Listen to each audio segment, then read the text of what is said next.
Montag, der 14.12.20 Uhr. Heute wird's wieder spannend bei Alles rund um Whisky. Ich bin heute sogar ein bisschen aufgeregt. Wir haben eigentlich eine Premiere. Also wir werden ein Tasting haben. Heute erstens zu dritt und zweitens werden wir hier relativ viel Englisch reden und mein Englisch ist dann doch schon ein kleines bisschen eingerostet und es sind schon ein paar Tage in der Schule her, seit ich das letzte Mal fließend Englisch sprechen musste. Deshalb wird das ganz spannend. Ich freue mich riesig drauf. Ähm, um mein Englisch ein bisschen verdecken zu können und euch ein bisschen mehr fürs Auge zu geben, habe ich meine wundervolle Kollegin mit dazu geholt. Sie hat natürlich ja gesagt, das freut mich riesig und ich möchte euch nicht weiter vorenthalten. Hier ist die wunderbare Rieke, Fräulein Scotch. Wunderschönen guten Abend, junge Frau. Guten Abend, ihr Lieben. Hallo Marc, schön, dass ich hier sein darf und dich in deinen Englischkenntnissen ein bisschen noch unterstützen kann. Gracias, oder wie das auf Englisch heißt. Ja? Was für ein Ding? Gracias oder so ähnlich sagt man dann, oder? Prego, glaube ich. Ah ja, genau, das war's. Genau. Wunderbar. Geht's dir gut, Rieke? Mir geht's wunderbar. Ich habe die 3 wunderbaren Bain-Samples vor mir und freue mich auf den Andy und freue mich auf einen super schönen Abend und bin gespannt, was unser Publikum so alles für Fragen stellt. Oder vielleicht auch nicht. Vielleicht erzählt Andy auch von sich aus alles. Müssen wir mal schauen. Ja, also es wird spannend auf jeden Fall. Kennst du denn die Bains-Abfüllung? Also kennst du Ich kenne grundsätzlich nur Bains? bisher die Standardabfüllung, also den 40-prozentigen Bain Single Grain. Den hatte ich damals bei meinem dritten Tasting, was ich gemacht habe. Das war ein International Tasting und da kam halt der Bains aus Südafrika mit rein, weil ich das total interessant fand. So, wow, was? Ne? Es gibt eine Whisky-Distille in Südafrika, ist ja erstmal ungewöhnlich. Und ich war beeindruckt, muss ich sagen, weil sie haben jetzt das Flaschendesign oder das Labeldesign, besser gesagt, geändert, aber vorher sah das halt noch so ein bisschen aus wie, ja, was wir immer verkosten mag, hier so Bückware vom Supermarkt. Und da war ich jetzt ein bisschen skeptisch, aber ich muss sagen, man schmeckt doch die Qualität und ich bin ganz gespannt, was uns Andy so darüber erzählen kann, über den Herstellungsprozess. Ja, genau. So geht's mir auch. Der Flo vom Startglas, sehr geil. Servus. Friendly Mr. Z, Sascha, grüß dich. Und wen haben wir noch? Die Sabine schreibt ein Sabine! Hallo. Sabine ist Schön, das. dass du dabei bist. Der Rainer grüßt aus Neufen. Wunderbar. Der Whisky Club Neufen, das freut mich riesig. Henning, moin. Mein Admin-Kollege aus der Gruppe. Der Walter aus Karlsruhe zugeschaltet. Der Philipp grüßt aus Reutlingen. Den Daniel haben wir noch. Toll. Wen haben wir denn noch? Mich selber. Ja. Guten Abend alle zusammen. Genau. Guten Abend alle zusammen. Ich glaube, wir durften alle rein. Ach so, wollen wir noch sagen, wie wir uns das heute aufgeteilt haben, so von wegen Frage-Antwort-Spielchen? Englisch Genau. und so? Also wenn ihr das Leute, wenn ihr das Englischen nicht so mächtig seid, das ist überhaupt kein Problem. Ihr könnt eure Fragen ganz einfach auf Deutsch stellen im Chat. Ich werde sie dann so ein bisschen für Andy übersetzen. Marc ist besser im Verstehen. Das heißt, wenn Andy antwortet, wird Marc euch dann gegebenenfalls das sozusagen zurückübersetzen. Und bei allem anderen helfe ich auch noch ein bisschen zwischendurch mit aus. Aber ich denke mal, wir sind eine Community, die auch generell gut im Englisch, des Englischen mächtig ist. Und dann kriegen wir das schon irgendwie hin. Und wenn ihr ganz dringende Fragen habt zu irgendeinem Wort, einfach in den Chat hauen, dann Genau. können wir das irgendwie schnell beantworten. Genau. Das ist nämlich das Allerwichtigste. Die Leute, die das Tasting-Set zu Hause haben und die Glücklichen sind, dass die wunderbaren Qualitäten mit verkosten zu können, lasst uns einfach wissen, wenn ihr irgendwas zu dem Thema sagen könnt oder irgendeine Info braucht, wenn euch irgendwelche Nuancen gefallen oder auch nicht. Also Pro und Contra, alles einfach rein hier. Wir haben hier den Mann, der direkt am Hahn sitzt, ja. Er hat in der Hand, das Produkt eventuell zu ändern oder auch nicht.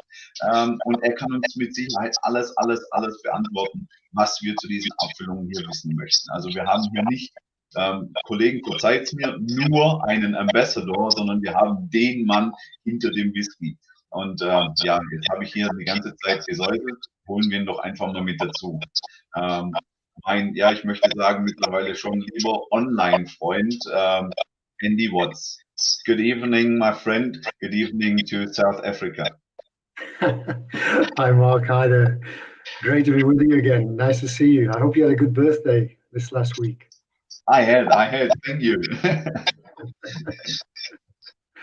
So we talked about the audience. We have a big audience, as I can see. The chat is running. Yeah, everybody is very, very excited about the 3 veins, and maybe you could tell us something about the lineup. So if anyone wants to be prepared with the whiskey, so maybe you could tell us something about the lineup. Yeah, well, I mean, thank you first for having me with you and for selecting Bains. I know that you have really gone out of your way to get hold of the 15-year and the 18-year, which we are going to be privileged to taste tonight. They are very rare whiskies, and you know how you manage to get hold of them. I take my hat off to you. So I think all of the guests tonight are going to enjoy those two. But I mean, we will start with the normal Bains, and the story behind it takes me back to the late 1990s. When South Africa in 1994 became a part of the global village again. Yes, Mark? Excuse me, so we don't have to start that fast, so only about the lineup, which one comes after which one, and then okay, sorry, 100%. No, then we will start with the normal Bains, Cape Mountain whiskey, and then we will move on to the 15-year-old, and then we will move on to finish with the 18-year-old PX finish.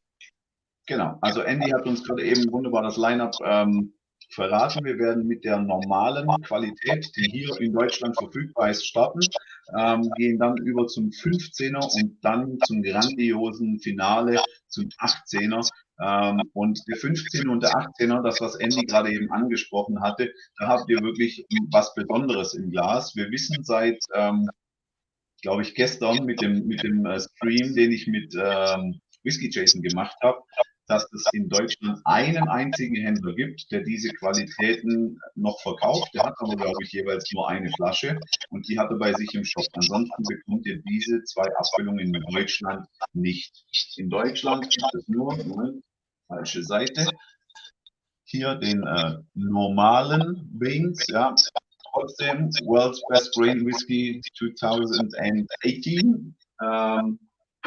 Und den 15er und den 18er gibt es bis jetzt oder gab es bis jetzt nur im Travel Retail und sehr stark limitiert. Deshalb freut euch, ihr habt wirklich was Besonderes. Ja. Ja, wollen wir irgendwie noch Fragen aus dem Publikum annehmen oder? Ich würde einfach sagen, die Fragen kommen so, wie sie kommen. Leute, ihr haut einfach in die Tasten, wenn ihr irgendwas wissen wollt. Und da geht schon los. Ah ja, there we go. Andy, you can read the question? Yeah. Yeah, I can, yes. No, we have another brand called Three Ships Whiskey, and that is a combination of blended whiskies and single malts. Three Ships have just released now our first export single malt, a 12-year-old, into the UK, and stock is on its way to Germany as we speak. It will also be distributed through Underberg, Diverse Spirits, the same as what Bains is. So when will it be released in Germany? It's arrived in the UK. We went on the shelves there about 3 weeks ago. Your stock should be in Germany now. So they should be unpacking and hopefully before Christmas, if not very early in the new year. And to what percentage? You said it's not pure single grain, yeah? Or no, the one coming to Germany now will be a single malt. Ah, yeah. Okay. Yeah, the distillery is an interesting distillery in that we are one of the few which distills malt whiskey and grain whiskey on the same premises. So we have pot stills for our malts and we have column stills for our grain. And then obviously we can then make blended whiskies as well, which is a combination of the two, as you know. So we really are in a position to produce anything. Did you already release a blended whiskey, or is Yeah, in South Africa, blended whiskies, like around the world, are the most popular. 90% of all whiskey consumed is blended whiskey. Even though most of us talk about the single malts, it is only about 10% of the whiskey which is actually sold and consumed. So yes, we've got a full range of blended whiskies here in South Africa. We don't export any of those yet. At the moment, it's just the Bains as a single grain, and it will always be a single grain under the Bains name. And then we've now, as I mentioned, just released the 12-year-old single malt into Europe.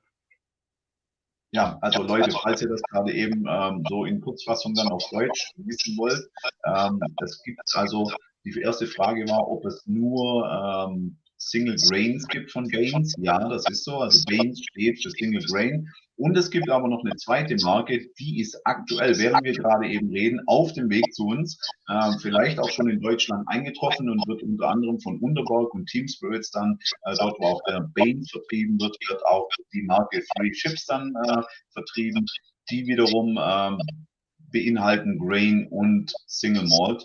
Und das Tolle an der Destillerie ist, Three Ships ist nur Single Malt, hat er doch gerade gesagt, oder nicht? Andy? Sorry. Three Ships, is it only a single malt? No, Three Ships has the blends as well. Okay, so Three Ships will be blended whiskey and single malts, and Bains will be the grain. But now what's on his way to Germany now, that is the single malt, which That's is a single malt. There we go. Okay, now it's clear. Und das Wunderbare ist, dass diese Distillerie mit Column Stills und mit Pot Stills arbeitet und somit das Beste aus zwei Welten im eigenen Haus hat und das selbst im Prinzip vereinen oder auch separat lassen kann. Deshalb geniale Geschichte. Wir können uns freuen, weil ich weiß ja schon, was wir hier im Glas haben. Und wenn die Single Malts nur in der gleichen Qualität sind wie die Single Grains, sind sie schon genial. Wenn sie noch ein bisschen mehr können, dann wird's Bombe. Also ich bin richtig gespannt. Andy Mark just said he's very excited because he already knows the quality of your single grains, and now he's really excited for the single malts, and he says it has to be very, very good because obviously you know what you're doing. I just wonder how big your distillery have to be that you have a column still and pot stills in there, you know what I mean? Like, well, you'll see on the photo which Mark will put up shortly how tall this still house is. It's probably about 25 meters tall to accommodate the columns, and then there's obviously a smaller section which has got the two pot stills in as well. We will see on the pictures then. Mm-hmm. Beautiful. So shall we start with the first one, maybe? Yes, we can. The first one is, I don't like to use the word standard release, but this is the release which is available throughout South Africa. It's doing really well. And then obviously the first of our whiskies from South Africa, which we exported. But Andy, I like the word standard because you have to do a great job for a long time. When you only put out a single barrel or something like that, you can say, oh, okay, that was it was a fault. It was not very good, that only one. And if you have to produce that long time a good quality, so the standard is for me a kind of quality seal because it's a good one and the people like it. So that's why it's on the market for that long time. Standard isn't really a bad word for me. And we Germans know that when we talk about that, because we have so much bureaucracy going with the standards of alcoholic beverages being in our shelves, like it's controlled all the time, and it has to be a very good quality and a very good standard quality to actually reach the customer. And so it's not a bad word in the gym, actually. Okay, so, I accept that. Very accurate. We're very specific about that.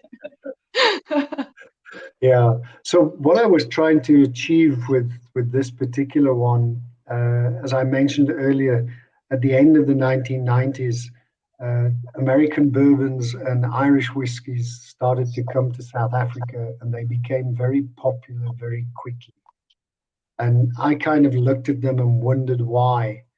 And if you look at Irish whiskies, they are soft, smooth, easy to drink, uh, not offensive. And if you look at the bourbons, they're spicy, sweet, slight oiliness to them.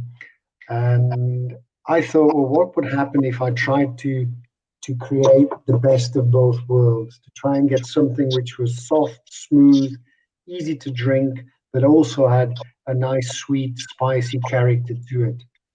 And that's when I decided to, in 1999, produce a grain whiskey, which, to be honest, grain whiskies are just now starting to come more and more to the fore. So when I tried it back in 1999, it was kind of territory which nobody had been in before. Grain whiskey was always seen as the black sheep of the family. Yeah, It was like the there cheap stuff. to create brains, Yeah. not to be sold on its own. So I specifically chose the grain because it's light. It's distilled up to 94.3% on the column. So there's a little bit of flavor left in there from the maize corn. We use 100% South African yellow maize. And then from that spirit, it's then broken down to 66% plus minus before it goes into maturation. And I put it into first fill ex bourbon casks. So these are casks which I've got straight from the States, which I've put the the spirit into, and I left it for the minimum period of 3 years. And after 3 years, I was hoping for my eureka moment, that this is going to be what I was trying to envisage. And after 3 years, it wasn't. It was nice, but it wasn't what I was expecting or what I wanted.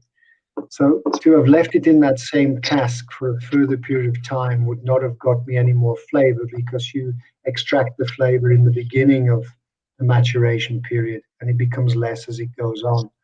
So we took the really unusual step of buying a second set of first fill ex bourbon casks. And instead of putting that whiskey into a bottle, I put that whiskey back into this second set of bourbon casks. And we then monitored it for a further period. And after 2 years, we then said, we think we've got what we wanted. And that was how Bains was actually brought about, was this grain whiskey which receives double maturation. First for 3 years, 1, 2, 3, and then into a new set of first fill ex bourbon casks for a further 2 years. And that's why on the nose, you'll be picking up that beautiful floral, banana, honey. I get hazelnuts and toffee aromas. Yeah, it's like Remember, really ripe banana, right? Like really mushy banana. And what I think is the first impression is it's very unusual. As you said, like you wanted to create something in between the Irish and the bourbon. And you take a sniff and you can't define it.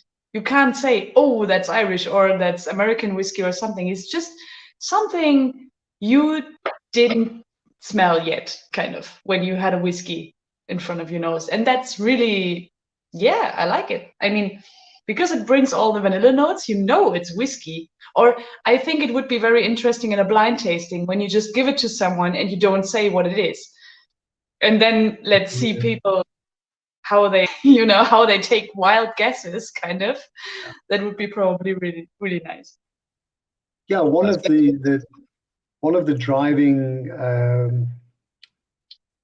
thoughts behind this whiskey was that the South African consumer is a little bit different to Europe, in that we've got a consumer across all of our demographics, but predominantly in that 25 to 45 age bracket, and 35% approximately female.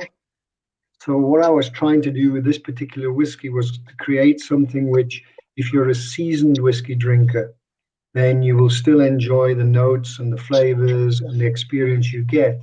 But if you're somebody who's wanting to enter the whiskey category and you're coming off the RTDs, the ready to drinks, the alcohol pops, the everything else which you drink as a youngster, and you're wanting to move into this world of whiskey, then I thought this would be a nice, gentle way to kind of bring somebody in there as well. So it fits both. Whether you're experienced, you can enjoy and you can discuss the flavors. If you're looking to come in, it's not your traditional, let's say, style of whiskey which you may have thought you were going to experience.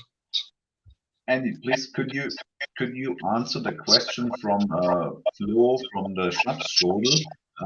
I can. Is a big retailer in Franken, sagt man das so? Keine Ahnung. Bavaria? Okay. Yeah, I think, listen, when we came into Europe for the first time with Bains, it was a case of 40% is your standard ABV across the board. So nobody thought about, at that stage, I'll be honest, nobody thought about lifting the ABV at that time.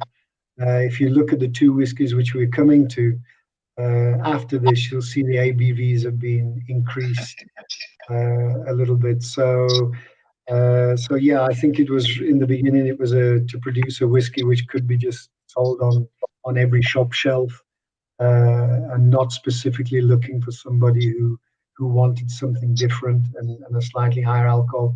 I think if we release going forward, you'll find with our single malt, it will be at 46.3.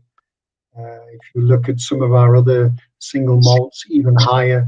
And I think the next time, if we increase the Bains family, we will possibly look at a different ABV for those as well. It was also to try and keep the product affordable, because obviously the higher you go with the alcohol, the greater the taxes are, which increases the price on shelf. Oh yeah, sure, the alcohol tax, yeah. Die That's Frage a big von Florian für alle ganz kurz beantwortet, war, warum 40 Volumenprozente und nicht höher, ob das jetzt aufgrund des Marktes war, auf den abgezielt wurde, oder, und Andy meinte, ja, grundsätzlich hat man sich da nicht so viel Gedanken anfangs drüber gemacht, sondern hat geschaut, im Prinzip, wir bringen hier eine Standardware, was wäre denn Standard-Trinkstärke, okay, 40 Volumenprozente, und da hat sich niemand wirklich Gedanken gemacht über ein spezielles Publikum oder jetzt Publikum wie ihr da draußen, ja, meine ganzen Whisky-Nerds, Maltheads, Grain Maniacs und so weiter, einfach deshalb 40 Volumenprozente, weil es sollte überall verkauft werden können und sollte so viel wie möglich Leute ansprechen, und drum war das einfach hier der Grund, natürlich auch ein finanzieller, weil je höher man geht in den Volumenprozenten, desto höher wird die Alkoholsteuer, und das hat man hier schön umschifft im Prinzip. Rieke, würdest du die nächste Frage übernehmen? Yeah, klar, Andy.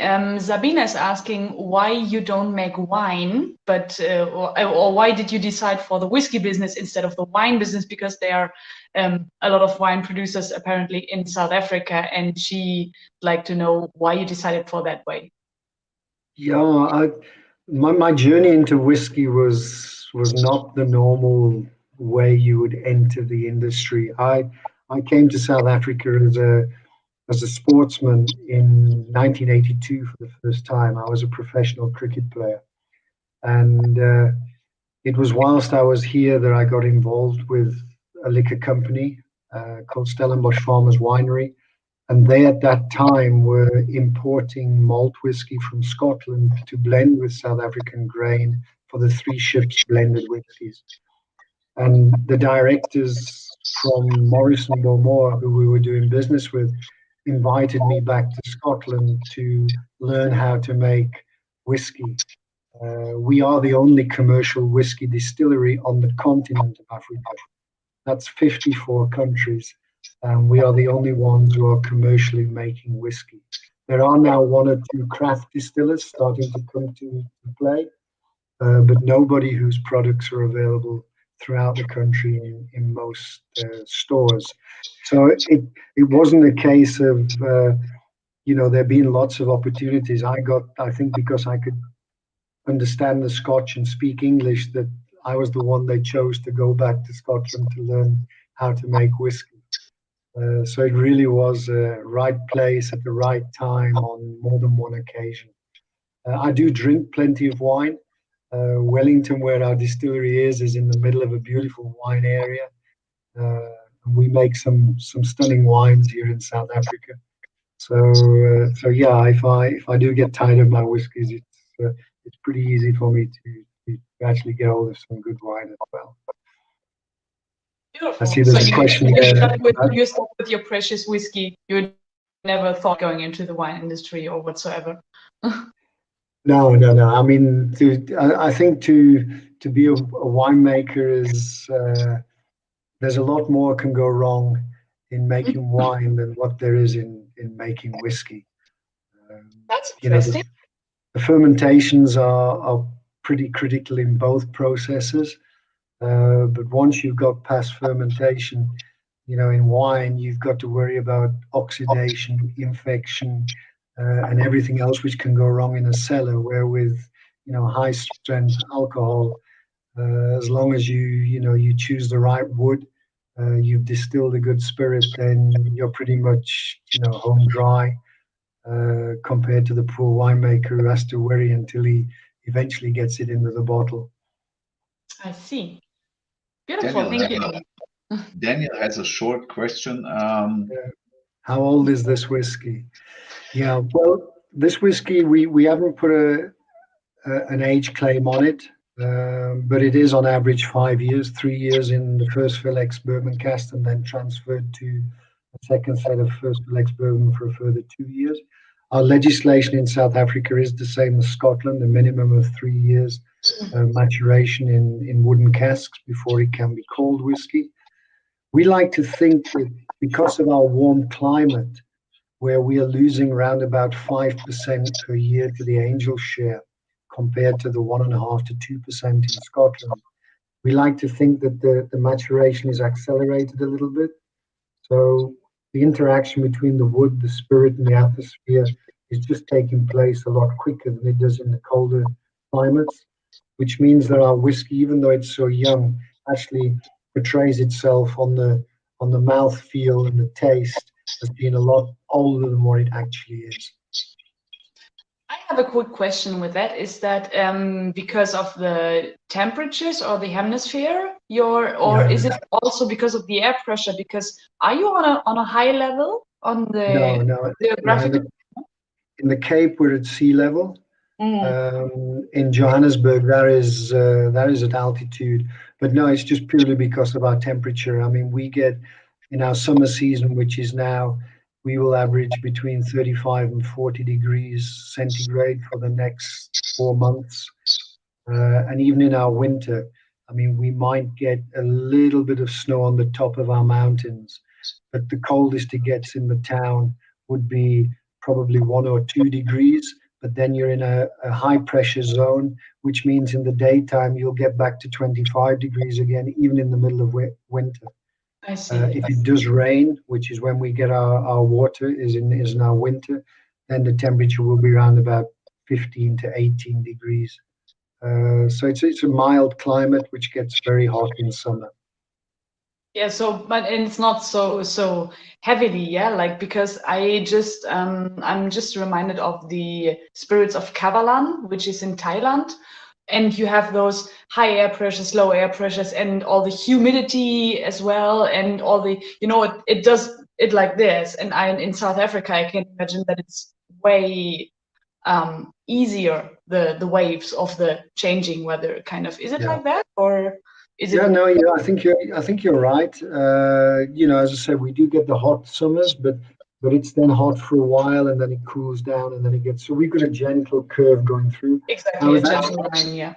I was actually at Kavalan, and the humidity there is incredible. I guess, yeah. We don't get humidity in the Cape. It's hot, dry summers and cool, wet, moist winters.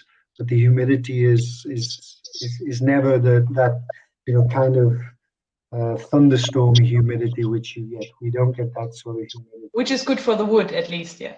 It is good, yeah. Beautiful. So there's a question: is there any typical South African food pairing with this whiskey? That's an interesting question.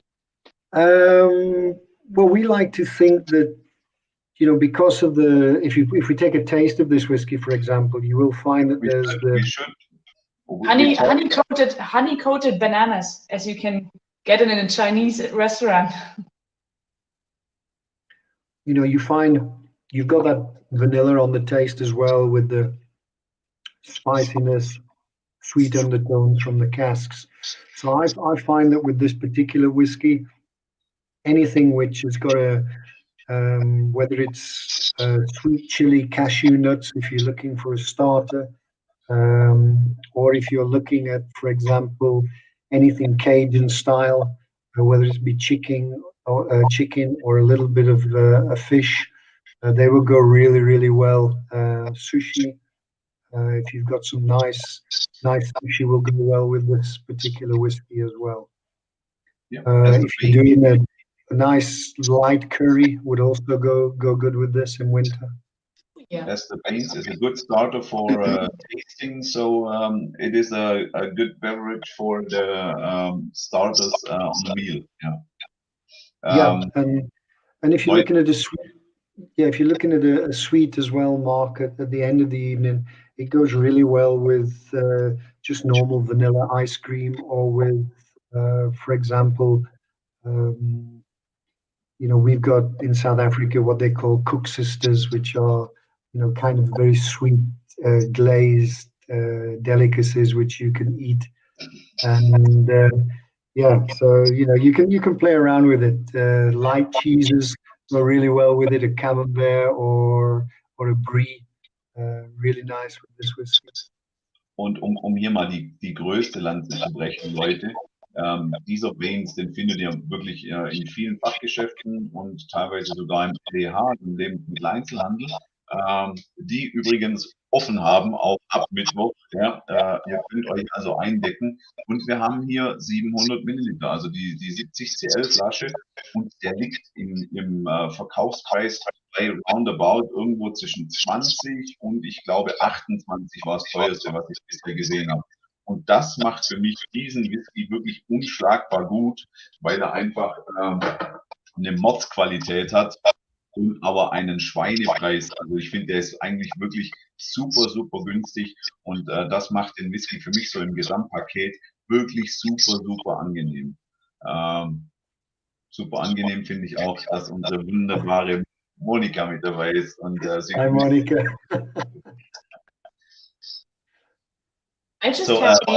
Sorry. A few of the audience are talking about or asking about red wine cask finishes, please. Yeah, well, I've just released one now on this side here in South Africa, a 11-year-old single malt which has been finished in Shiraz casks. And oh there my is God. Can you send me a bottle, please? I just love red wine finishes. And there's a Bains which is coming into duty free very shortly, which is also a 10-year-old single grain which has been finished in, or not really finished, spent a considerable amount of time in Shiraz casks too. So that should be, Heinemann, I'm sure, will take stock of that one. This is so unfair. It's not coming to Germany, or is it coming to Germany? Is it so little produced, such a, or? Yeah, it's, I really wish that my whiskies could be everywhere. Yeah, yeah, we wish so too. Yeah, it's, I just didn't know 10 years ago that, or 12 years ago, what, the demand would be, and how the world of whiskey has changed in such a short period of time. If you look at how many new world, as we call ourselves, because we are not a part of the established wine producing countries, how far we've come in such a short period of time is amazing. So we have the first positive comment about the whiskey. You can smell and taste the difference to Scotch whiskies. This is age. Much cask influence, vanilla and sweetness from bourbon cask. Nice one, I like it. Oh, thank you, Daniel. Yeah, that's a nice start for the evening. And I think that was the whole idea, which I was looking for. It wasn't It wasn't going to be one of those whiskies which you have to sit and you have to ponder over and swirl and nose and the complexity. I believe there's certain whiskies which at certain times of the day you enjoy them that way. But then I also believe that sometimes when you just come home from work, you want to kick the shoes off and you want to start the evening with something which you can just enjoy, which you don't have to kind of debate the world climate scene to enjoy.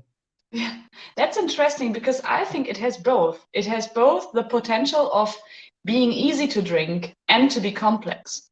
Because as you already know, we just had all the different aromas now and the tasting notes, and we all have something different. Like we say, oh yeah, that's banana. Oh, there's something. I actually have some like sweet bread in the nose, like dark bread, like from Germany, and you put some butter on it and some I don't know, chocolate. Spread. Yeah, it's chocolate spread, exactly. And it's so like you can actually have the complexity in the whiskey if you want to go for it, but you can also just enjoy it, and it's so nice, And this, that again, it makes such beautiful in our hot climate here. A highball with Baines as the base, or even a cocktail. If you give it to a good bartender, they will make you some amazing cocktails with this as the base. Oh yeah, I can imagine that in a good whiskey sour actually, because when I do whiskey sour at home, bourbon, when I take like bourbon whiskey, it's always too sweet because you put some sugar syrup in it and that as well, and it just gets too sweet, and the lemon can't work against it, And then I try some Scotch whiskey, but they're always too expensive. So what do I do, So, and this would be like the best part of spiciness and sweetness, and to go into that whiskey sour, it's beautiful. Oh, thank you. I mean, not that your whiskey is not worth it, like because I said, like, my Scotch whiskey is too expensive. You know what I mean? No, it's just like I don't want to have a very like a complicated whiskey or too complicated whiskey in the cocktail. In your cocktail, yeah. Okay. Exactly. You've talked your way out of that one. Good. Okay. We talked about the distillery, and maybe I could show your first sheet, Andy. Ja, no, go ahead, please, Mark. Genau, Leute. Ich bin hier noch nicht ganz so konform wie mein wunderbarer Kollege Jason, deshalb sieht das alles noch ein bisschen stümperhaft aus, aber das wird. Andy, tell us something about the picture we can see here. Yeah, well, that's the iconic tower which is in the background there. This is the entrance to the distillery across a dam, which is in front of the distillery with a bridge. And this is the route which when the people come for the distillery tours, this is how they enter the distillery. And then it's all with a drive up towards that iconic tower in the background there. The distillery itself dates back to 1886. But we've only been producing whiskey here since 1991.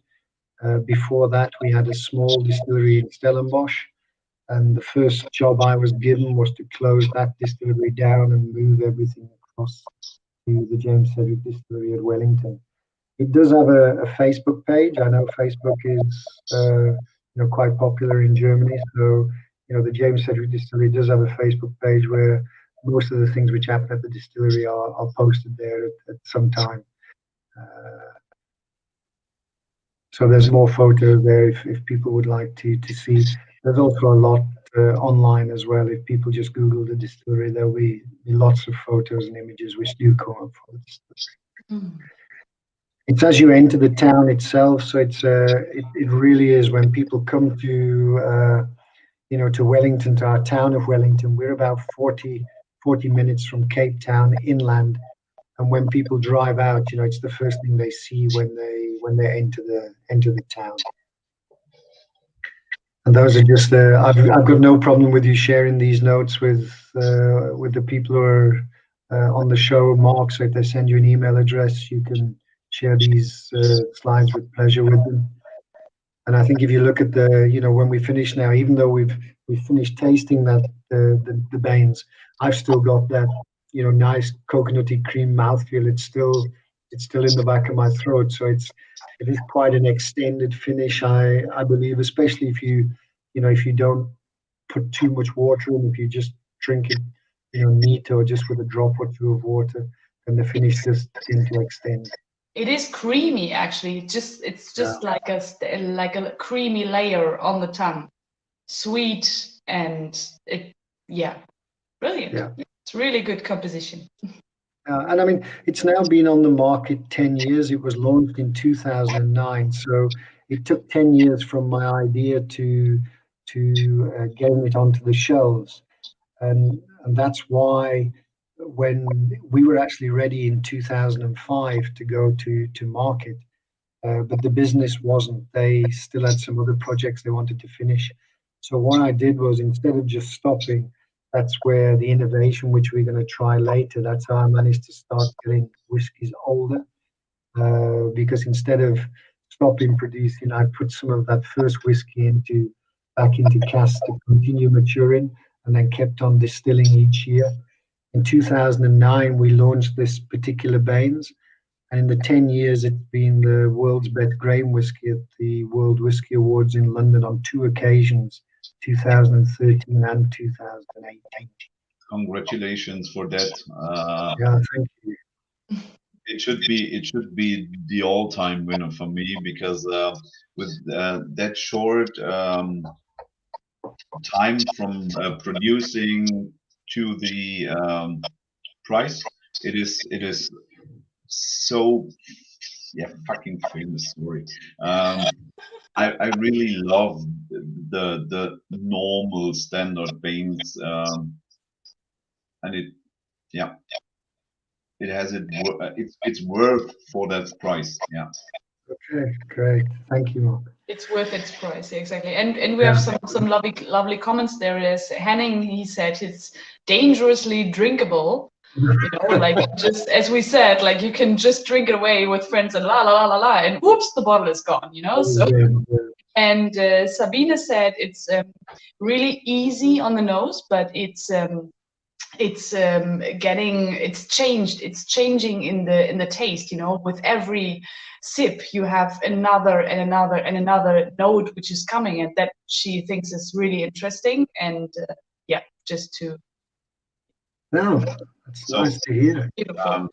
Leute, da euch der Standard schon so gut gefallen hat, würde ich sagen, wir würden den nächsten mal zu uns nehmen. Das ist nämlich hier mein lieber Freund, ja, der Bains 15. Und hier nochmal zum Schwärmen.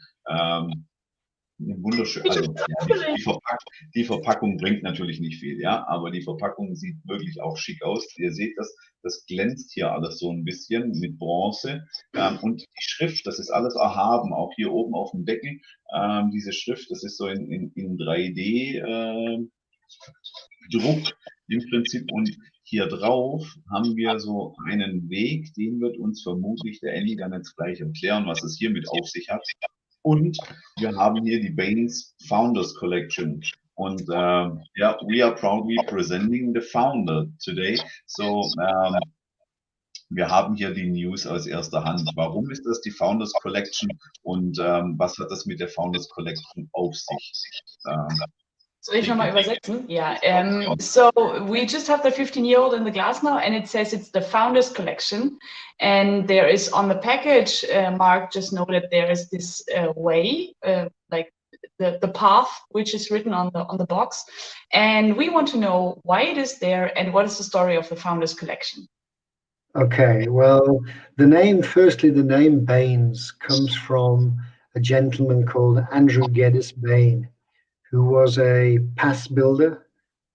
South Africa has lots of mountain ranges, and in the 1800s, the mid 1800s, he built many famous passes in South Africa. But his most famous pass is the Bains Kloof Pass, and that's the one which is depicted on the label, on the box. And that pass is in Wellington. And we see ourselves as being pioneering whiskey makers, like he was a pioneering pass builder. So we thought it only right to name this particular brand after one of Wellington's most famous visitor attractions, which is this famous pass which actually goes over the mountains. And it was the first road which connected the Cape with the inland of South Africa. And what's amazing about the pass is it's 28 kilometers long, 14 to the top and 14 down on the other side. And he started the pass in 1849 and finished in 1853, 4 years. And I always like to tell people when they drink a glass of the normal standard Bains, that if they were stood there looking at those mountains when the spirit is coming off the still, by the time it's ready to drink, somebody has built a pass over over that mountain by hand. There was no digger machines, etc. back then, and with a year to spare. So it kind of puts whiskey into context when you think about the amount of time in maturation and what can be achieved, even in what seems a relatively short time, which is a 5-year-old whiskey. The Founders Collection. This was purely because, yes, Bains was my whiskey. I was the founder distiller. It was the idea I conceived back in the late 1990s.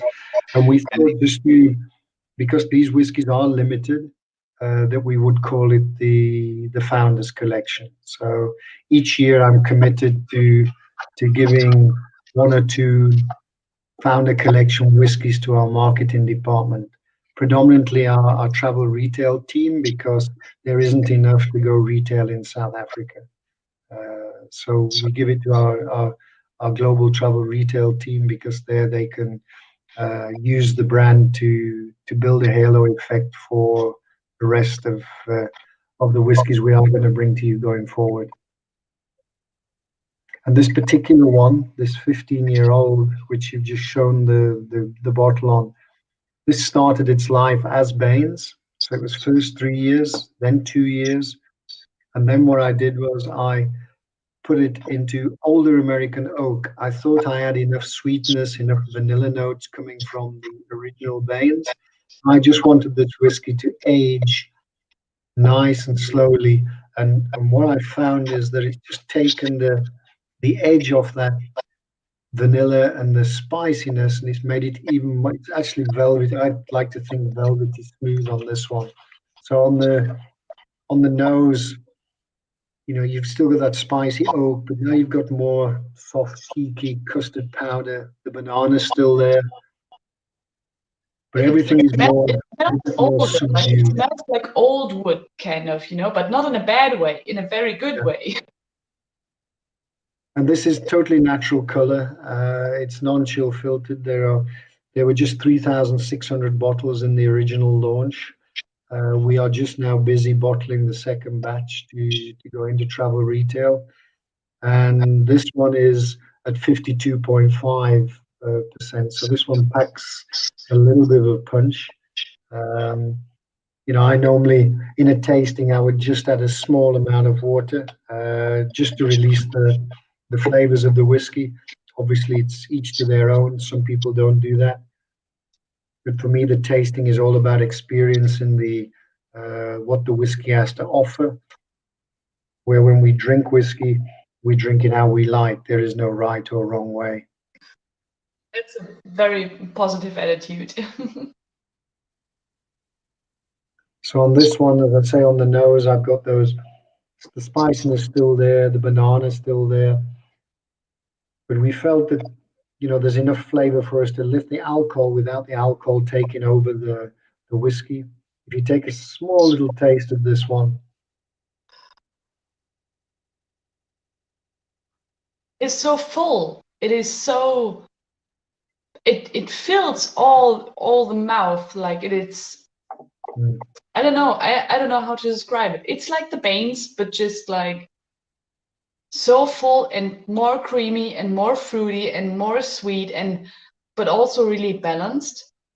Like it's not like the problem I have sometimes with bourbons or with bourbon whiskeys is that it's too extreme, that you just have like, oh, sweetness, oh, oak, oh, like it does this ding ding ding ding ding, and you just like, I'm confused. So but this is just, wow, a wave of everything, but everything so nicely packed.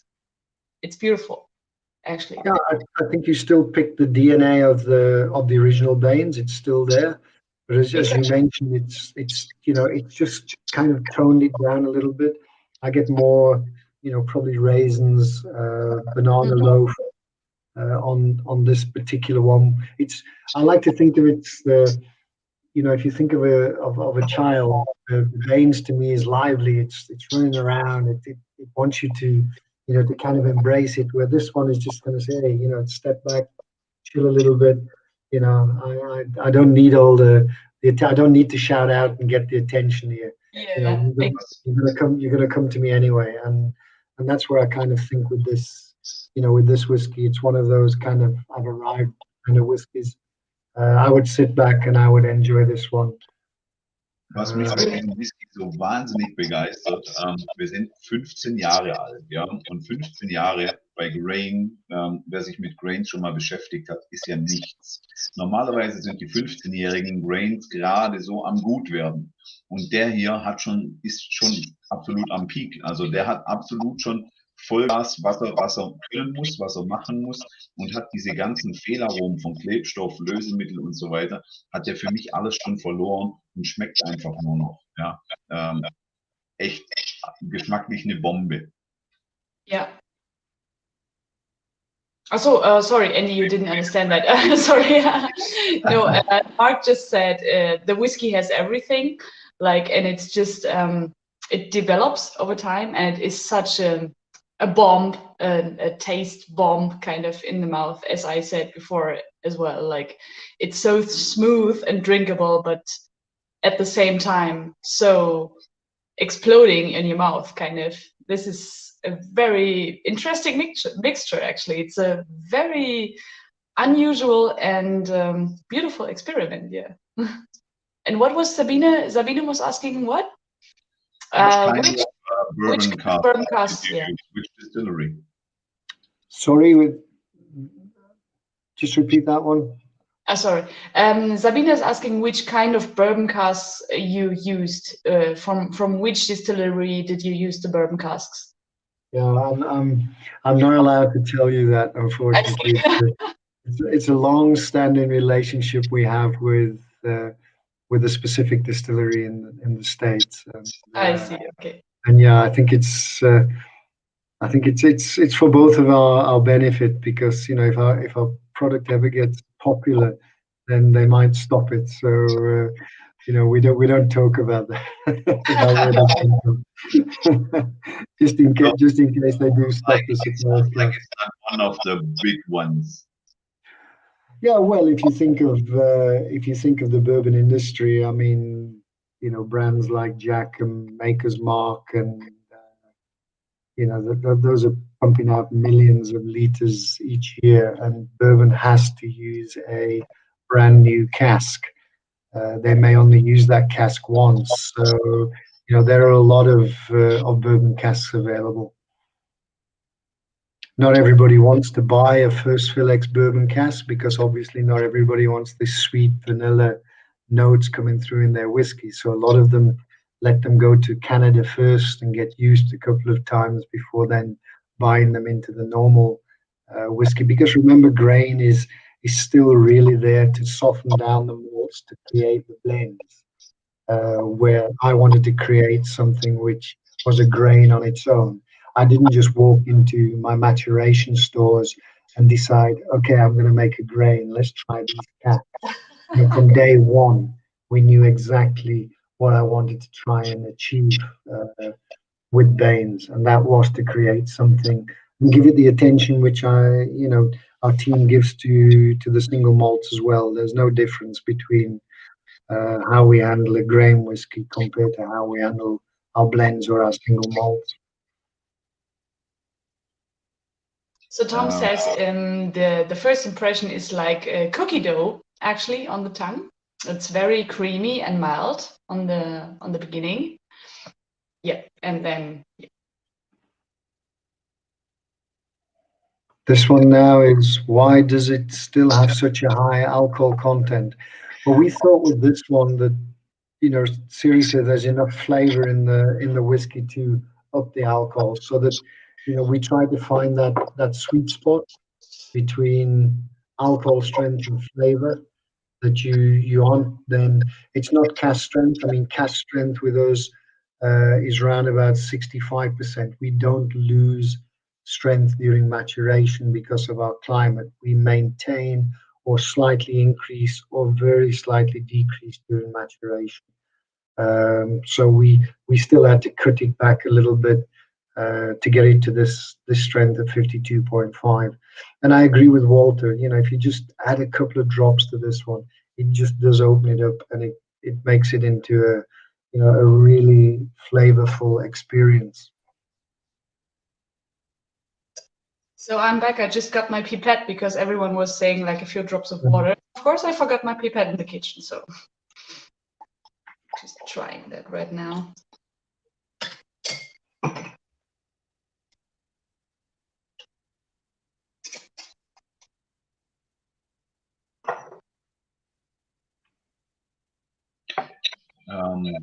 Just a few minutes ago, I said it is very interesting because most of the grains with an age of 15 years are on the way to a good grain, and you finished it with 15 years on its peak. It's aromatic, it's smooth, it's yummy. Yeah, I have to be careful as well here because again of the climate that after, and I've kind of found that period is 10 years. Then you've got to start looking at a kind of a revat into fresher casks again, because the wood tires a little bit quicker here because it works a lot harder, a lot quicker. So with this one, this is actually 3 sets of casks to get it to being 15 years old. The 2 sets of first fill in the beginning, and then what I see as being the maximum amount of time in a particular cask to take it to 15. And that's then where, again, just out of crazy ideas in my head, that I came up with the next one we're going to try, the 18-year-old, was to take this particular 15-year-old and then go out there and find some sherry casks. And see what would happen if I put this particular whiskey we're tasting now into some sherry for a couple of years and see what turns out. Can you at least say where you got the sherry casks from, or is it also a secret? No. When we move on to the 18-year-old, I'll tell you all about the. I see. Okay. Yeah, with water it's really interesting because you get more vanilla actually and more wood. So you get the wood to the front a bit, but in a nice way, like in a nice, smooth way. It's just like the wood knocks on your door and says like, hello, I'm there as well. Beautiful. Mm-hmm. And Sabine has it. She says you should take a lot of time for the 15-year-old to enjoy because there's so much to discover. And I think she's totally right, by the way. And the crazy thing is, we're talking about single grain. Yeah, nobody talks about single grain, and exactly. We are talking about single grain. Exactly, but I've got the impression that it is a topic in a lot of people's minds nowadays. Like since a few months, I'm reading the community forums, like like the people commenting like, what would be a good whiskey? Can you recommend some grain? What is it about grain whiskey? What is it? Like the people are, they're wrapping their mind around it, and I think, I don't know what is your opinion, guys, but I think it is because of the price explosion in Scottish single malt. I don't know, because I have the feeling that single malt, even young single malt from also new distilleries or like independent bottlers or something, is very expensive and it's so fastly sold out. So people try to look for alternatives all the way. And now they are getting the image of grain whiskey and they say, is it good as well? Could I buy it as an alternative to not spend that much money maybe? You know what I mean? Kind of. So it's a development to, born out of I can't afford this fucking single malt expensive whiskey, which is like hyped, to maybe I could get something in the same quality but for a lower price because it's not so popular yet. Kind of. Sorry, my English. I'm exhausted. I hope you're getting what I'm trying to say. Maybe it could be the 52.5%. No, yeah, maybe. I don't know. Exactly, that's what Flo is telling us here in the comments. Flo says €55 in the online shop, and bei uns, and here in Germany it should be about 70 to €75, and that's always worthy for that kind of stuff you did here. Yesterday I made a stream with my YouTube colleague Whiskey Jason, and I gave him 4 little tasters of only grains, and we only tasted grains from sherry casks. Also, one of them, the final, was the 18-year-old Bains. So our next tasting whiskey will be the 18-year-old Bains, and it was a famous winner yesterday in the tasting. So hopefully it will be today. Okay. Yeah, well, with this one, yeah, I love sherry, and I've got 3 favorite sherry. My 3 favorite sherries are Fino, PX, Pedro Jimenez, and Oloroso. And I decided with the 15-year-old, which we've just tasted, that I would put some of it back into those casks. So I contacted a supplier in Jerez in Spain, Miguel Martin, and I brought some casks across and put the 15-year-old grain into those particular casks. At the end of the day, there's only 1,900 bottles of each one of those varieties. So this one you're showing tonight, Mark, there is only 1,900 bottles of this one which was produced. And yeah, so this we're talking about a 4th set of casks going into the PX for a finishing period of 3 years. There you see the past again on the outside and the bottle on the inside. Yeah. Yep. And here you can see. And this one is. I could not really show it, but also Leute, die Flaschennummern werden hier von Hand. Oh, you got ja, die sind Hand drauf geschrieben. Eine tolle Verpackung wieder hier aus massivem Karton mit so schönen Magnetschließern dran. Ich stehe total auf den Scheiß. Und hier dann so ein bisschen Gold und Bronze mit drauf. Die Flasche schön hochwertig. Vor allem, ich habe das vorher vergessen, der 15er wie auch der 18-Jährige, wir sprechen von einer Literflasche, ja. Also nicht 0,7, sondern wir sprechen von einer Literflasche. Und das schönste Detail an diesem Ganzen ist hier. Ihr packt die Flasche aus und dann kommt ein kleines Kuvert zum Vorschein. Und hier habt ihr einmal nochmal dieses wunderbare Logo von Bains. Und hinten drauf kommt dann eine persönliche Message von Andy. Handgeschrieben, natürlich gedruckt, aber grundsätzlich in seiner Handschrift. Hier wendet er sich dann an die lieben Bains Cape Mountain Whisky Freunde und beschreibt hier ganz kurz, um was es eben mit diesem Whisky geht. Und man kann schon raushören, dass er sehr stolz ist auf sein Baby. Kann er auch sein. Finde ich völlig gerechtfertigt, muss ich sagen.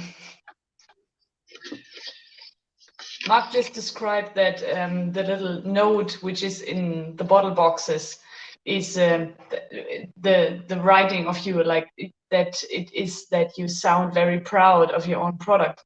And I just said, well, you have a reason for it because you actually have every right to do so, you know. So yeah, but it's beautiful. Yeah, I think it's it's not just me, it's the entire team, which is really so passionate about what we do here. This Christmas, because of the lockdown and how it was different in South Africa to most other countries. I mean, the guys are going full out through Christmas producing this year, so there's no break on the stills. Because of the time we lost and the production we have to make up. So yeah, I mean, and there's no, everybody, it's just fine. We do it. That's what we do, and it's great to have a team like that behind you. And again, with this one, this is also a natural color, and you'll see it's picked up a little bit of extra darkness from the time in the seasoned sherry cask. So the color on this one, I would say, is more towards a kind of a dark ebony color.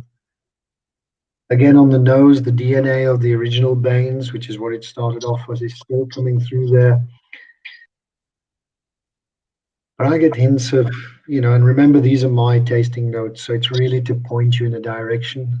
I don't expect anybody to get the same tasting notes as what I am, but I get some dark chocolate and almost a hint of licorice on the nose on this one. Yes. Maybe a little hint of a kind of. It has the same DNA that a lot of like sherry casks bring into whiskey at some point, like those leathery notes, those what you said, like dark chocolate, kind of those. I think sometimes sherry casks bring forth also the malty notes in a whiskey, like it's a mixture between a little like malt, the grainy notes, and nut, kind of nutty notes, grainy notes, yeah.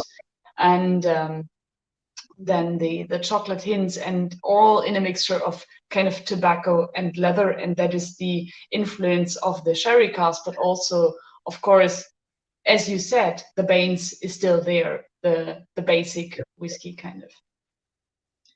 This one's a little bit lower. Genau das, was du hier gerade schreibst, Sabine, das war ja mein Plan hinter der ganzen Geschichte. Der Whisky ist jetzt bei euch, die Verpackung ist bei mir, ja? The plan worked, as you can see. Nein, ich finde, das ist einfach super toll gemacht, und das Preis-Leistungs-Verhältnis im Bereich Whisky, Geschmack, Aussehen, Haptik, das passt für mich einfach perfekt, und das ist jetzt eben das Schöne heute kann ich ganz, ganz klar sagen, das hat nichts damit zu tun, weil ich hier irgendwelche Promotion für die Firma machen möchte, weil wir probieren hier Sachen, die es einfach nicht gibt. Und ich stehe so total auf dieses Zeug, dass es für mich einfach ein Spaß und eine Ehre ist, heute mit Andy, mit euch dieses Zeug dann hier mal verkosten zu können, was sonst nicht in Deutschland zu bekommen ist. Das finde ich einfach wunderschön, und dann komme ich immer so ins Schwelgen und Schwärmen. Sorry, Leute. Und wer hier dran jetzt schon genippt hat, wie die Rieke gerade eben, es waren doch leichte Mimikentgleisungen zu sehen, aber ja, positive. Wie sonst, wenn wir unser Grusel-Tasting machen, sondern genau in die andere Richtung, Gott sei Dank. Mark, you have to know, Andy, you have to know that Mark and me, we have a history of doing online tastings together as well. Not so publicly, but that we always take whiskies which are really, really cheap or sometimes really horrible, kind of, and just people like to watch us suffer. So we're suffering in front of camera and drinking all these disgusting whiskeys, and we just say, oh, and oh my God, this is no whiskey, or whatever. So, and people like to watch that, but just at the moment, when I tasted your 18-year-old Bains, I just had this a face that said something like, oh my God, this is so beautiful. You know what I mean? So normally I just do, ooh, in Mark tastings, but no, I just like, So I think people know what I mean. They know my history, so it's very funny. It's like an insider joke with us right now. Okay. You have to is a very heartful person, and when he talks about his heart, it's the first place you can get tonight. He's a very good photographer. You should invite him, like, to take some pictures of your distillery, maybe, because it would be so, like, your website would explode, because he does such amazing photographs of whiskey, of bottles, of something. He has a very good eye. It's beautiful. Oh, that's nice. Nice to hear. Are we picking up on the taste of this one? I've gone back to the nose, but I've had a little taste of it too. That you've got almost like dried fruit now from the sherry. A little bit of fig, almost figs, dates. Yeah. And a typical of the PX sherry. And the finish on this one, I think, it's a slightly different sweetness than what it is to the normal Bains and the 15-year-old. This one's almost got a kind of a. When I tasted it the first time, my first thought would be like it is like a concentrate you are drinking, because it's exploding with the aromatic. The more you let it work in your mouth, yeah. I don't know how to explain it really good in English, but it is. Yeah, if you know Soda Max, we have it for do sparkling waters over here. Yeah, and the first time I got some of these concentrates, I tried them, and it is like in the good way. It is like something of these concentrates, because you drink it and then you swallow it, and after that it's getting bigger and bigger. Yeah, and it is so so delicious because of the sweetness, and then you get the leather, you get the tobacco, and I really love it. I don't want to. Rieke made me embarrassed. Oh, Henning. No, the thing is, I don't want to exaggerate. I'm sorry, but it's really, I'm in heaven right now. Like, this is just, it's so round. I don't know how can you create a whiskey which is so round and so smooth and so, I don't know, it just fits the situation. I'm fortunate, and it's, I think what I've realized is that working with grain, it is so easy to do experiments to see, is it going to work, isn't it going to work? And not all of my innovation is a success. But then those whiskies, they will go back into the system. But it's easy to know with the grain, even after a very short period of time, is it going to work with this particular cask finish, or isn't it going to work? And if it is working, then it's just a case of kind of monitoring it and keeping an eye on it to decide when is that time to take it out. And I've also found that, a good kind of time for a solid finish, something where you're picking up a lot of flavor from the previous product in the cask, is around about that, 13-month to, let's say, 2.5 to 4 year period. So this one at 3 years sits kind of smack in the middle of that one. If I've released some whiskies which have had a lot longer in let's say what would normally be a finish, but I've left them in that cask because they haven't really started to overpower the whiskey. And that's the whole idea of a cask finish for me, is to give you an idea of what was previously in that cask, and not for the finish to overpower the whiskey. So it's kind of that balancing act of getting the two together. And how do you know that the moment has come? How often do you control your casks and take samples and say, like, now is the time, or when is the time? When do you take a sample? Do you exactly know how maybe much longer a cask should take, or a cask should mature? I'm now into my 37th year in the industry. Of course, you have a lot of experience. I don't want to question that. It's just so interesting when you. It does become a little bit easier. Okay. For example, now I've worked with, I've done done PX finishes with other whiskies at the distillery as well. So, for example, with this one, for that first year when I put it into the cask, I just left it.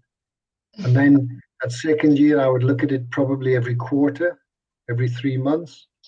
And then into that third year, you would start to then be pulling samples more on a, twice weekly basis or so until you think, and then you think, okay, I'm going to make the 18-year period because if possible, just to give it an extra year of age to pull it out after 17 years and 3 months, for example, means you've got to come back. Sounds like a good job for me, Andy. If you need some employees, well, some help there, Mark. Yeah. Just call us, It really is, when you're comfortable with the cask, and I think that's something which changed the way South African whiskey was going. Up until the early 2000s,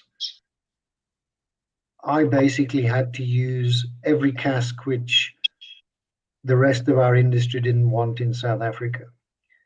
And it was early 2000s when Stellenbosch Farmers Winery and Distillers merged together to form Distel that I pushed for a good solid cask policy, which the business bought into.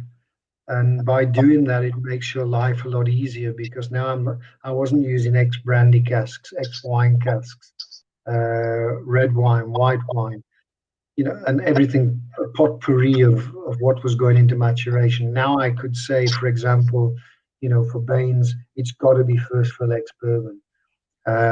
For these finishes, I need some specific sherries, whether it's PX, Oloroso, Fino, Montilado. For wine finishes, I need specifically these types of wine now, and it just really took our whiskey, I think, to the next level in South Africa. We never had a problem with distilling, but the quality of the wood and the style of the wood plays such a big role that once we started getting the wood we wanted, then it started putting us more firmly on the world whiskey map, and people started to see consistency coming through a lot more.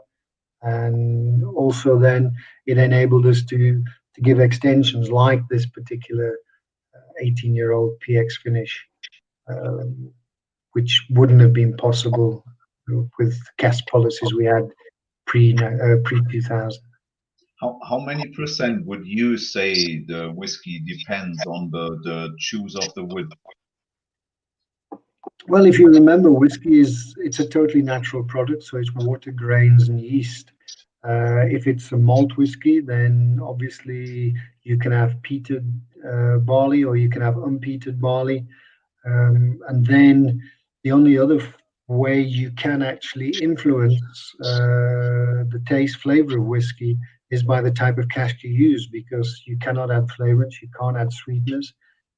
Natural products, so then you've got to look at the wood to play a role. So in grain whiskey, I would say that it's probably 70 to 75%, if not even 80% of the flavor comes from the good wood selection. If I look at malt whiskey, dependent on whether I'm making a smoky peaty whiskey or whether I'm looking for a lighter style whiskey, then I will look at a cask to give me some influence. So, for example, the 12-year-old single malt, which is coming over, that spent most of its time in older American oak with just the 10% first fill in the inventory, purely and simply because I wanted the malt itself to develop and come through to be the predominant flavor, and not kind of have a peaty whiskey, which is then battling with a cask type to try and, if you understand what I'm saying. So if the whiskey's got enough body, then you can go with an older cask and let the whiskey carry the flag for you. But sometimes it's like with grain, it's fun to play with different types of casks to see what sort of influence can they have on the particular whiskey. Okay, interesting. And we talked the whole evening about single grain. Can you tell us which kind of grain do you use? Yeah, it's South African yellow maize. which is corn. If you can think of corn on the cob, that's exactly how the maize grows here. So it's a staple diet food in South Africa. So it's plentiful. It's got a high starch content, around about 62% starch, which, for the interested people out there, relates to about 410 liters of alcohol per ton. It's the same maize which Scotland used to use up until the mid-1980s, before they became a part of the European Economic Union. And then the agricultural policies kicked in, which makes you use up the raw material within the EEC before you buy in. Otherwise, you pay tariffs on the trade, which makes it expensive. So French wheat has been predominantly the grain for Scottish grain whiskey over the past 10 years or so, 15 years. Who knows? Now that the UK has left the EU, maybe they come back looking for their grain supply from South Africa again. You never know. Well, it's not said yet. They're still in debates, So Still in debate. we're still waiting. We're waiting for, I don't know, 3 years now. I don't know. It's Yeah. just we think it's never going to happen. I don't know. Well, I think the leaving's happening. I just think it's whether or not they maintain the business ties, which I really hope they do. Yeah. I think the business ties are too important than to cut them, seriously. Oh, definitely. Yeah, I would think so. I would definitely think so. So next question, how many casks do you have in stock? Oh, yeah. Well, we have facility to house 150,000 casks on site. Wow. We currently have about 125,000 in maturation. South Africa is even though it's a big country with a relatively small population, around about 55 million people living here. But we are I think it's around about the 7th largest consumer of Scotch whisky in the world. And we consume a lot of whiskey in total. Our South African whiskies are about 18% of the total market. So there's a lot of whiskey consumed, and we have got approximately 125,000 casks. The content going into the barrels, we will go into the casks if it's our single malts. We will go in at the strength it comes off the pots at, which is around about 68. If it's the grain, then we will break back from 94.3 on the column. We will cut it down to around about 66%. But we're not fussy. If it's 67 or 65, we won't waste time on adding a little bit more water. If we're in that ballpark, then we're happy. Cool. Any more questions? I'll just have a look. The next question is, what is the alcohol content that you put in the barrels? Yeah, that's the one I just answered there now, Mark. It's around about 66% for the grain, and it's the same. It's the pot. The strength of malt whiskey comes off the pot sip, which is around about 68 for our malt spirit. So Henning told us he wants a bottle, and Walter tells us he has a bottle. Maybe the last one in Germany. I think it's the last one in Europe, because all of the duty-free shops doesn't have Bains on stock. That's my information, because I was searching a long time for a few more bottles, but there was no way. Yeah, I think our travel retail team, which are based in the UK, are becoming, they're picking up the noise out there. There are more and more people who would like to get hold of Bains. So, if it doesn't all come to you at once, there are a lot of German people who visit South Africa once travel starts up again.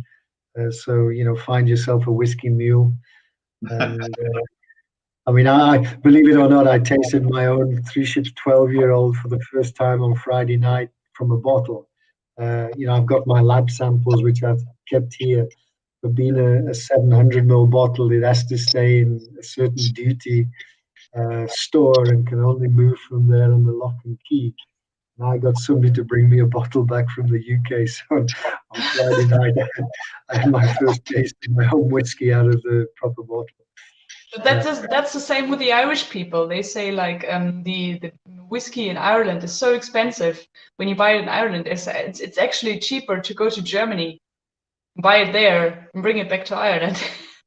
Yeah, I've heard they say their taxes are very, very high. Crazy, Yeah. Tom asks a question. I think you answered it 1 hour ago. How many distilleries are in South Africa? I would think now there are probably 4 or 5 craft distilleries. In other words, just making whiskey and selling it online from the distillery itself. Maybe 1 or 2 local shops around their area, but nobody who is producing whiskey on the same commercial side as what we are. Yeah. But are they legal, those distilleries, or are they? No. Everything is legal, but it's just at the moment, and I'm sure it's the same in Germany, that there's been a little bit of a gin boom. Everybody is making gin because obviously you can distill gin today and you can sell it tomorrow. Sure, because you just have to add some spices and that's it, kind of. It's good for cash flow. Where with whiskey, even the smallest guy has to mature his whiskey for at least 3 years, or the spirit for at least 3 years before he can call it whiskey. Does South Africa have the same rules in like whiskey making? Or do you just stick to the Scottish way of doing whiskey? Yeah. Our legislation in South Africa is almost to the word the same as where it is in Scotland. Okay. So we can't do things, we can do things differently within the same legislation. So you will find in South Africa, for example, that the distillery has a lot of stainless steel. Our washbacks, our fermenters are stainless steel tanks, where in Scotland you will find a lot of them have still got wooden washbacks. Yeah. Personally, I can't think of any reason at all why I would want to use a wooden washback, because it's just a place where infection can get in during fermentation. For the Scottish, it's probably tradition. Like, we're doing it like that since 1600 something. Exactly. And our industry in South Africa is 43 years old. We started making commercial whiskey in 1977. So we respect immensely that 500 years of tradition which Scotland has, but we're not held back by it. Hence, for example, being able to make a grain whiskey and nobody looking at you saying, "What are you doing? Why are you doing that?" We don't make grain whiskey. We can pretty much do what we want, to be honest. I guess. Yeah, but that's good, and you experimented very well, and you actually did what you knew what you did, because we have it in the glass right now. We can taste it.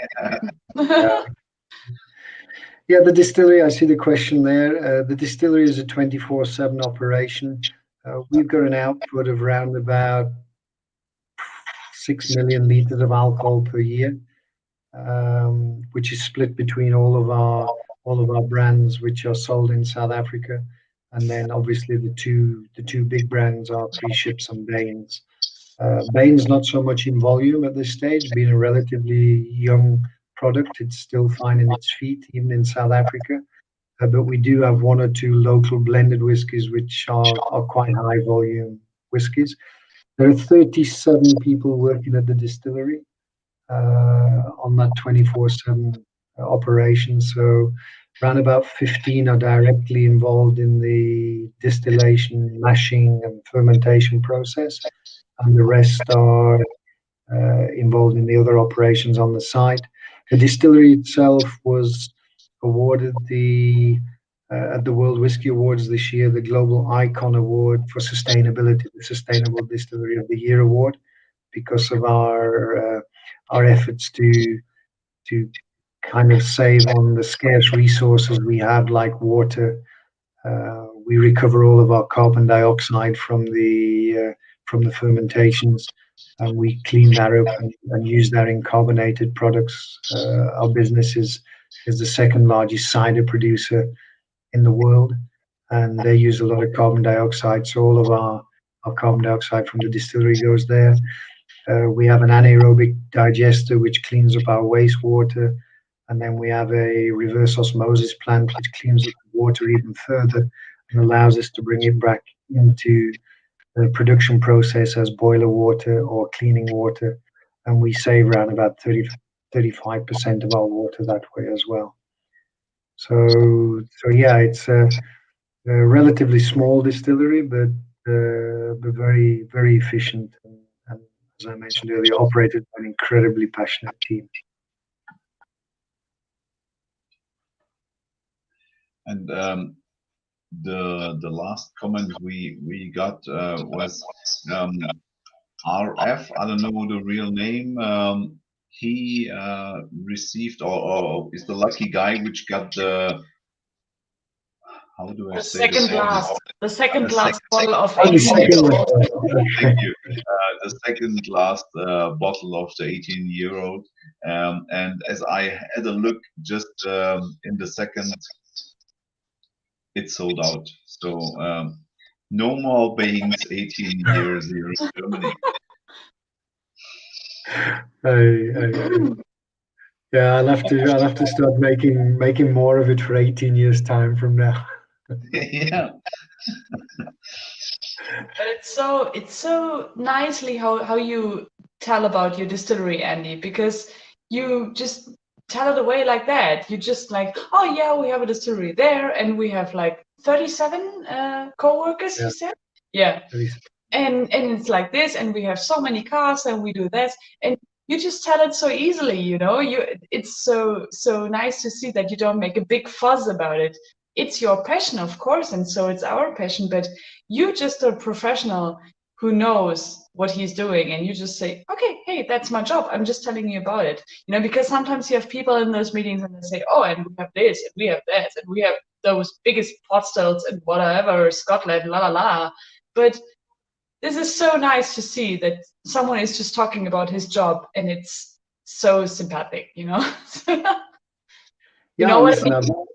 I've been incredibly fortunate, and I often say it that, you know, what gets me out of bed in the morning is evenings like this. It's, you know, it's, I mean, I don't have another job. This is my life. You people have jobs. I mean, Mark was rushing around to get here to make sure he was on time tonight. I mean, your passion fuels my passion. It's as simple as that. I mean, I get my energy out of talking to people like yourselves, out of seeing the enjoyment you get out of something which is, you know, really a hobby for you. You don't have to be passionate about whiskey like I do, and that's what feeds me. So thank you very much. That's beautiful. Yeah. It's a pleasure to have you here, and it's a pleasure to hear that kind of background information for us here, because as we talked the whole evening, Bains is not that famous over here, so it is very interesting to get some whiskies we didn't get here, and it's more impressive to get the informations from the founder and the master distiller. Yeah, that's the big deal this night. From the southern hemisphere, because it's so fucking far away, you know. So it's so interesting to see what is out of Scotland. What else is there, you know? And it's just amazing, and it's so amazing to find some very good whiskey at basically for us the end of the world. The next stop after Cape Town is the Antarctica. Yeah. Yeah. And after that comment, we should shut down the whole internet, because it says everything I would like to say the last 1.5 hours. Enough said.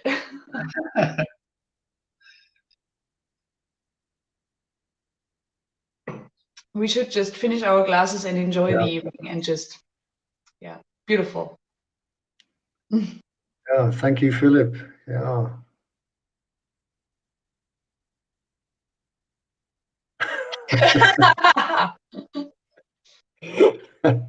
Thanks, Eddie. My opinion, he want to say freaking. Yeah, no, I thought that's what. Yeah. Yeah, Andy, the last minutes would be your stage. So let us know something you tried to say the whole evening and we didn't let you, or do you have to say something to the German fans of Bains, or now new fans of Bains in Germany? Or to the German whiskey community in general, maybe a good advice or something. Well, I mean, I've been fortunate when we launched Bains into Europe to visit Germany a couple of times, along with Chantal, who I think you know, Mark, who's you know, my kind of right hand person when I'm in Germany. She looks after me really well. So I'm really looking forward to hopefully getting back once we start to get the world back to normal.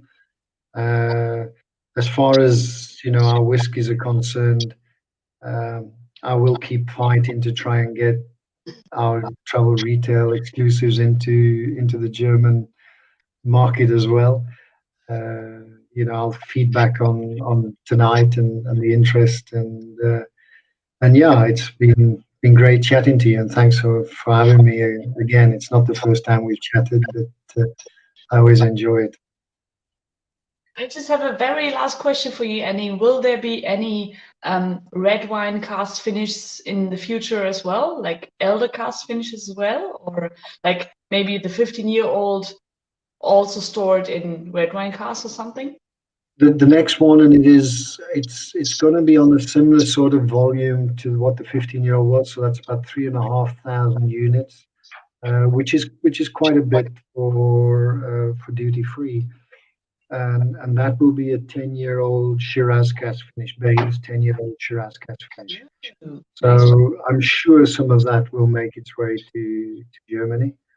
I hope so. It would have been launched by now if the airports hadn't have been closed. But obviously there's still some stock of the Oloroso, the Fino, and the PX still in the airport. So we need that to kind of move out of there before launching the next series, which we're going to do. And yeah, that includes the Shiraz, which I'm talking, and then there's going to be a really, really special one coming out, but that is going to be incredibly limited. It's just, I think, about 300 bottles. So you really need to find a contact in South Africa, and that's going to be now. So that's going to be a Baines. That's going to be a Baines 21-year-old, which is finished in a Pinotage cask, South Africa's very own red wine grape cultivar. So yeah, there is some interesting things which are going to be coming out going forward. This sounds great. And do you have any other experiments in mind, like I don't know, like smoky casks or peated casks, or because I just have the example of German distillers which are buying peated casks, like Lafroig casks, for example, and store their whiskies in it. And maybe you have some experiments as well, or do you stay straight to your line and say, no, I want to do my product and with South African wine casks and everything, or do you experiment a bit? Well, I have the advantage. We've worked with a commercial maltster in the UK for many years. So, when I bring in my barley, I bring it in to the peated specifications which I want. So, if I want to make a peated whiskey, then I'll bring in barley. My standard is normally about 32 parts per million, Okay. which isn't too heavy. It's more like in line with the Beaumont style, and that's how I get the flavor. What I haven't done yet, which I'm probably will do now, is maybe take some Baines and put that into some Three Ships casks, which have had the smoky peaty Three Ships in there, Okay, yeah. to keep it kind of on board. And then obviously, you know, part of Distel is also our three Scottish distilleries, Bunnahabhain, Tobermory, and Deanston. Tobermory also being Legic as well. I love it. It's beautiful. Yeah. So I mean, there is always the possibility going forward that, you know, I could get casks from those distilleries too. So so there's so much still to do. You know, if I look at what I've done and I sit down and I think about it, I haven't even scratched the surface, to be honest. But, you just have so much on your list, you don't know when to do it. Yeah. Yeah, no, I mean, there's every day there's new ideas which come out of things I'd love to try.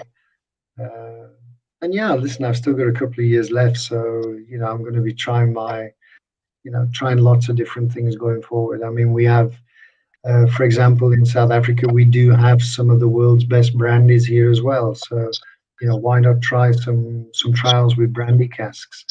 We have Amarula, which I'm sure you've heard of the Amarula. Yeah, Amarula. Yeah, and I mean that's Amarula spirit, which is the base. So that is matured in casks before it goes into the cream liqueur mix. So all of that sort of stuff keeps a kind of African theme around what I could do going forward. So yeah, we make you make champagne in France. We have what we call MCC, Method Cap Classique, which is the South African way of making champagne. And those are also casks which I'm playing around with. So there's lots of things in the background. There really is. Beautiful. I'm looking forward to the next years of Bains Distillery. Yeah, no, and we will stay in touch. So as soon as I know what's happening, I'll let Mark know. And, especially if we manage to break the ice and get some supply into your stores as well. So the next one to look out for the next one on the board is look out for the Three Ships 12-year-old single malt. That should be coming in. Did you have a retailer on earlier, Mark, who was on asking the questions? Oh, this was Flo from the Schnapsstodel. Yeah, then I mean, you must maybe find out where from Team Spirits when he can get stock. Yeah, I will get them in touch. Okay, fantastic, great. So the second last word, Fräulein Scott, Rieke. Ich habe doch schon so viel geredet heute. Ja, aber jetzt noch einmal so deine letzten Worte, nur für heute Abend hoffentlich. Meine letzten Worte sind, ich habe noch ungefähr immer noch die Hälfte in den Gläsern drin, weil es einfach so lecker ist, dass ich nicht will, dass die Gläser alle werden. So Andy, I just told Mark that I just have the half of the sample still in my glasses because I don't want them to be empty because they are so delicious. And it was a real nice evening with you guys, like to get to know you, Andy, to get to know the history of your distilling production and your passion. And yeah, I think it was a really nice evening, and to get the idea of what is behind Bains whiskey and what is the idea behind it. And it's just beautiful as the whiskeys are. So that's my last word to that. Thank you. Thank you very much. Thank you, Andy. So, Rieke thinks it was a nice evening. I know it was a nice evening because I was a part of it, and especially you both were a part of it. Humble, Mark. You're so humble. That made it special this evening. And although I am the host, Andy, we are so pleased that you having us here tonight at the Bains Distillery in South Africa, and hopefully we did a little site for the German people to South Africa and South African whiskey and your heartful distilling, because that is what's this hard and cold times make a little bit easier and a little bit warmer. Yeah, for us it's winter. You always have the warm temperatures. Here is it. We have winter, and it was a heartwarming evening for me. Thank you for having us. Thank you. Thank you, Andy. Liebe Leute dort draußen, vielen, vielen Dank, dass ihr eingeschaltet habt. Vielen Dank an die Leute, die sich ja, bereit erklärt haben, mit uns auch diese Whiskys zu probieren. Und ich glaube, ihr seid froh, dass ihr diese Sets mitgenommen habt und dass ihr mit den Sets mit uns mitprobieren konntet. Ich hoffe, ich und meine zwei Gäste konnten euch ein bisschen was ja, rüberbringen, was hier ganz Tolles in den Fässern in Südafrika schlummert. Wir haben jetzt 1,75 Stunden über 3 Whiskys gesprochen. Ich hoffe, dass Bains mit den Whiskys hier nicht stärker vertreten wird, weil dann müssen wir irgendwie so Overnight-Tastings machen, weil bei 3 Whiskys sind wir dann schon über 3 Stunden, bei 6 Whiskys sind wir dann schon über 3 Stunden unterwegs. Nee, es war wirklich, wirklich wunderbar. Liebe Rieke, dir ein ganz, ganz herzliches Dankeschön, dass du uns hier ja, unterstützt hast, dass du mich unterstützt hast, dass du ein Teil unseres wunderbaren Tastings warst. Und mir bleibt nicht mehr viel zu sagen, außer Leute, Freitag einschalten, ja, ganz wichtig. Wir machen was mit den wunderbaren Jungs von Premium Malls. Ja, ich werde mit René ein paar leckere Tropfen von Sansibar verkosten. Ende des Jahres. Der genaue Termin ist noch ganz kurz ein Geheimnis, weil das heute Abend noch vollends geboren werden muss. Es wird ein wunderbares Loch Lomond Tasting geben mit super, super Specials. Und natürlich, wie könnte es anderes sein, Sebastian Büssing ist bei mir. Frohe Weihnachten, Leute. Falls ihr nicht mehr Zeit habt einzuschalten zu dem Tasting am Freitag, dann wird es vermutlich erstmal ruhig und auch ich genieße mal einen Whisky, nicht vor der Kamera, sondern ganz alleine für mich. Es hat mich sehr gefreut, dass ihr dieses Jahr alles von dem Whisky zu dem gemacht habt, was es heute ist, nämlich ich glaube eine Plattform, die Spaß macht. Das macht mich sehr stolz und auch sehr dankbar, auch für solche Kontakte wie meine wunderbare Co-Moderatorin Fräulein Scotch, die liebe Rieke. Herzlichen Dank euch. Ich wünsche euch einen schönen Abend. Schlaft gut, kommt gesund und gut durch diese komische Zeit. Und falls es euch zu sehr auf den Sack geht, schaltet einfach ein, wenn wir zwei hier wieder online sind, weil auch das ist schon in Planung. Ich wünsche euch was. Macht's gut. Macht's gut, Leute. Schöne Weihnachten.